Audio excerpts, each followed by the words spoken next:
What is going on, everybody? Welcome back to the channel, and today I have a custom that I guarantee you did not expect to see come across the channel or my Instagram anytime soon, or anybody's anytime soon.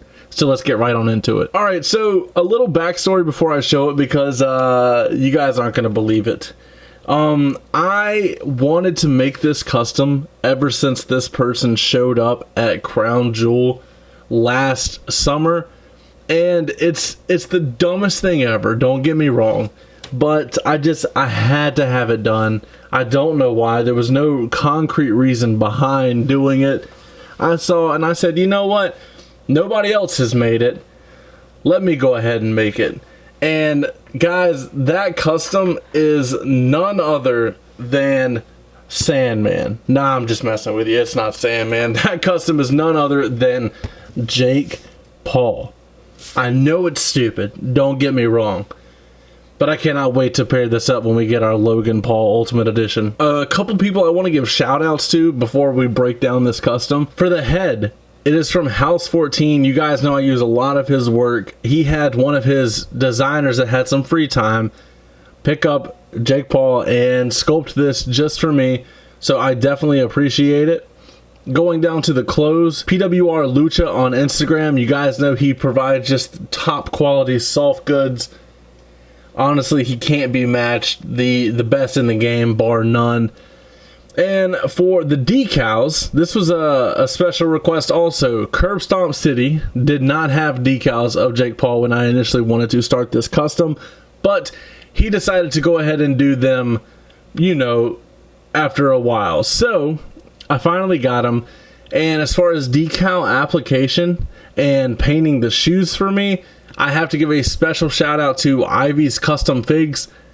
The guy does phenomenal work, doesn't get enough praise, and definitely cannot wait to use him when I have some very, very tough decals I need applied. Cannot recommend enough Ivy's Custom Figs.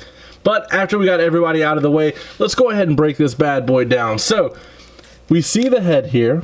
And with just very little modification to the ball peg, the head sat down there perfectly. And I think, you know, going over it with the designer, because like I actually was able to talk to the guy myself, it's a very hard head to nail down. But I'm more than satisfied with this. He's got the crappy hair. You guys know how Jake Paul looks.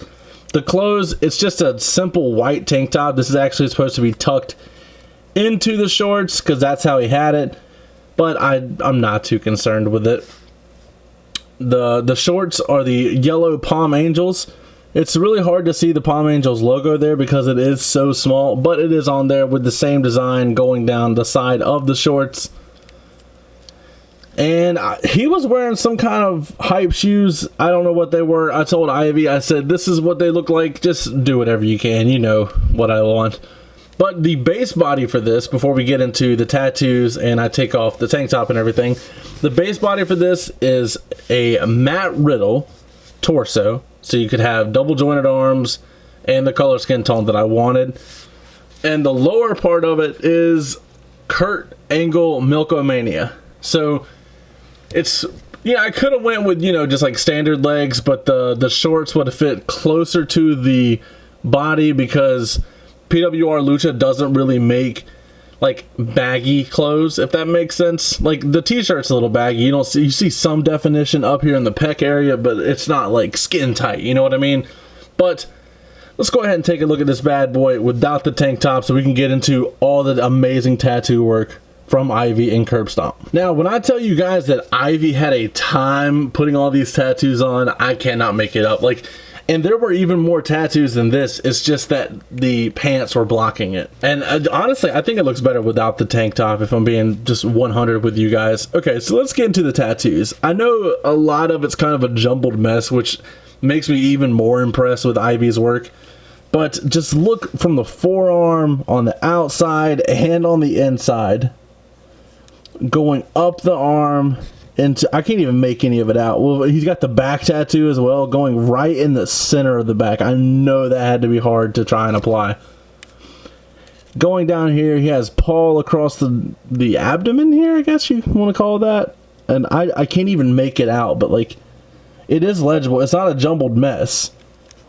it's just whatever the heck he has tattooed on him. There's version 1 and version 2, including this chest piece or not, and I think that was the only thing that was left off.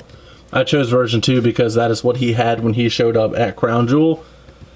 He's got Karma tattoo up there. Just a little bit of everything. Problem Child across the chest here. It's absolutely phenomenal. Then we go to the right forearm on the outside of it. Nothing on the inside.